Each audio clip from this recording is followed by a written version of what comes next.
Princess and the Goblin by George MacDonald, Chapter 2, The Princess Loses Herself. I have said the Princess Irene was about 8 years old when my story begins, and this is how it begins. One very wet day, when the mountain was covered with mist, which was constantly gathering itself together into raindrops and pouring down on the roofs of the great old house, whence it fell in a fringe of water from the eaves all around about it. The princess could not, of course, go out. She got very tired, so tired that even her toys could no longer amuse her. You would wonder at that if I had time to describe to you one half of the toys she had. But then you wouldn't have the toys themselves, and that makes all the difference. You can't get tired of a thing before you have it. It was a picture, though worth seeing, the princess sitting in the nursery with the sky ceiling over her head at a great table covered with her toys. If the artist would like to draw this, I should advise him not to meddle with the toys. I am afraid of attempting to describe them, and I think he had better not try to draw them. He had better not. He can do 1,000 things I can't, but I don't think he could draw those toys.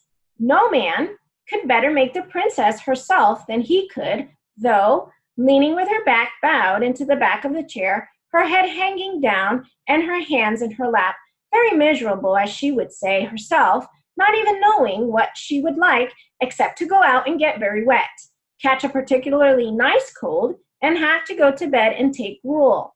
The next moment after you see her sitting there, her nurse goes out of the room. She ran for some distance, turned several times, and then began to be afraid. Even that is a change, and the princess wakes up a little and looks about her. Then she tumbles off her chair and runs out of the door. Not the same door the nurse went out of, but one which opened at the foot of a curious old stair of worm-eaten oak, which looked as if never any one had set foot upon it. She had once before been up 6 steps, and that was sufficient reason, in such a day, for trying to find out what was at the top of it. Up and up she ran, such a long way it seemed to her, until she came to the top of the 3rd flight. There she found the landing was the end of a long passage. Into this she ran. It was full of doors on each side. There were so many that she did not care to open any, but ran on to the end, where she turned into another passage, also full of doors. When she had turned twice more, and still saw doors and only doors about her, she began to get frightened. It was so silent, and all those doors must hide rooms with nobody in them. That was dreadful. Also the rain made a great trampling noise on the roof. She turned and started at full speed, her little footsteps echoing through the sounds of the rain, back for the stairs and her safe nursery. So she thought, but she had lost herself long ago. It doesn't follow that she was lost, because she had lost herself though. She ran for some distance, turned several times, and then began to be afraid. Very soon she was sure that she had lost the way back. Rooms everywhere and no stair. Her little heart beat as fast as her little feet ran, and a lump of tears was growing in her throat. But she was too eager and perhaps too frightened to cry for some time. At last her hope failed her. Nothing but passages and doors everywhere. She threw herself on the floor and began to wail and cry. She did not cry long, however, for she was as brave as could be expected of a princess of her age.